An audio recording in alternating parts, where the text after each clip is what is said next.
আসসালামু আলাইকুম আমার আপু ভাইয়েরা কেমন আছেন সবাই? আশা করছি সবাই খুবই ভালো আছেন। আলহামদুলিল্লাহ আমিও ভালো আছি। আজকে হচ্ছে একটু ঘোরাঘুরি করতে যাচ্ছি। ঘোরাঘুরি করার উদ্দেশ্য হচ্ছে মন মাইন্ড ফ্রেশ করা। একদম ঘরের মধ্যে কেমন জানি থাকতে, থাকতে এখানে তো তেমন কোনো আত্মীয়স্বজন নেই। সেজন্য একটু বাহিরে রাস্তাঘাট, শপিং মল এছাড়া আমাদের আর ঘোরার কোনো জায়গাই নেই। শপিং মলে যাওয়া যায়, তাও হচ্ছে শপিং করার জন্য। মানে হচ্ছে ঘরের গ্রোসারি আইটেমগুলা কেনার জন্য যাই। আর তাছাড়া এমনিতে ঘোরাঘুরি করার জন্য তো তেমন কোথাও বের হওয়া হয় না। আর বাচ্চারাও দেখি ঘরের মধ্যে থাকতে, থাকতে কেমন জানি একদম একঘেয়েমি হয়ে গেছে। আর বাচ্চাদের কথাই বা কি বলবো? আমরা নিজেরাই কেমন জানি ঘরে থাকতে, থাকতে একঘেয়েমি চলে আসছে আমাদের মাঝখানে। কোনো কিছু তেমন রান্না-বান্নাও করতে ইচ্ছা করতেছে না, খারাপও লাগতেছে। কেমন যেন ম্যাচম্যাচে দিনটা যাচ্ছে।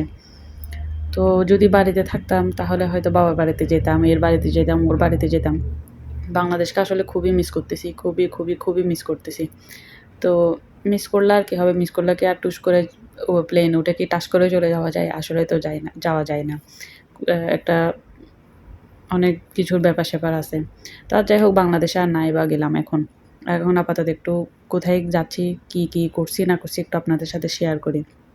যাচ্ছি হচ্ছে ভাইয়ার একটা মূলত কাজে। ভাইয়া কাজ দেখতে যাবে।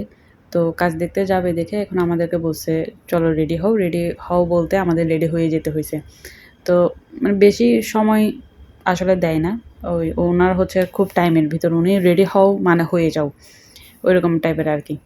তো রেডি হয়ে গেলাম। খুব কম সময়ে রেডি হয়ে এরপর বের হয়ে গেলাম। যেতেও আসলে ইচ্ছা করতেছিল না। তারপর চিন্তা করলাম ঘরে বসে থেকে কি করব? যদি যাই তাহলে হয়তো মাইন্ডটা একটু ফ্রেশ হবে, আলো বাতাস গায়ে লাগবে। তো সেই চিন্তা করে গেলাম। তো যাওয়ার পথে যেতে অনেক আনন্দও করলাম। বাচ্চারা দেখে খুবই খুশি হয়েছে। ২ টা বাচ্চাই মাশাআল্লাহ করে অনেক আনন্দ করছে ওরা। মূলত বাচ্চাদের আনন্দের জন্য আসলে বের হওয়া। আর নিজেদের কথা কি বলবো? বের হলে তো বাচ্চাদের চাইতে বুড়ারাই বেশি খুশি হয়। এরপর হচ্ছে এখানকার আরেকটা খাবার হচ্ছে রাকা। রাকা সবাই বলে যারা চেনেন, খাইছেন যারা আমার দুবাই ভাই-বোন আছেন ওরা অবশ্যই কমেন্ট করবেন যে রাকা কারা খাইছেন।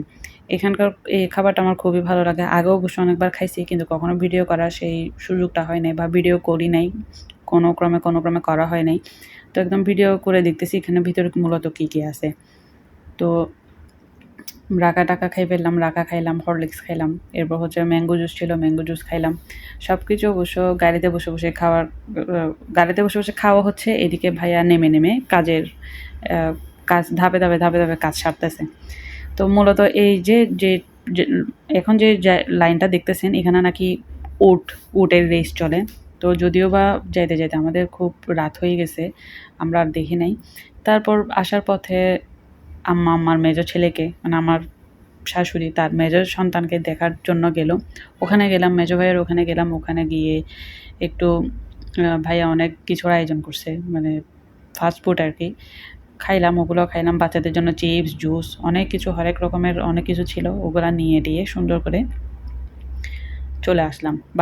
বাসার উদ্দেশ্যে রওনা দিয়ে দিলাম। বাসার উদ্দেশ্যে রওনা দেওয়ার পথে এই ফুল গাছটা আমার এত সুন্দর লাগছে। আমি সবসময় ম্যাজেন্টা ফুল দেখছি, হলুদ ফুল দেখছি মানে হলুদ বাগানবিলাস, ম্যাজেন্টা বাগানবিলাস। কিন্তু সাদা বাগানবিলাস আমার চোখে কখনো পড়ে নাই। তো আমার চোখে যেহেতু পড়ে নাই সেহেতু আপনাদের জন্য কি করলাম ভিডিও করে নিয়ে আসলাম।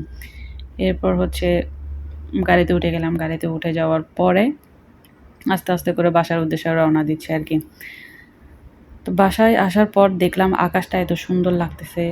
খুবই সুন্দর আকাশ ছিল। পুরা দিনের আলোর মতো একদম ফকফকা সাদা।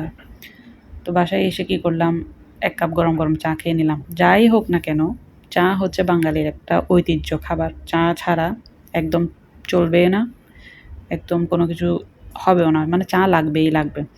তো একদম কি করলাম ১ কাপ গরম চা খেয়ে ফেললাম। তো আজকের ভিডিও হচ্ছে আমার চা দিয়ে শেষ করলাম। ১ম এ চা দিয়েই শুরু করি। আজকের ভিডিও চা দিয়ে শেষ করলাম। ভালো থাকবেন, ভালো রাখবেন সবাইকে। আসসালামু আলাইকুম।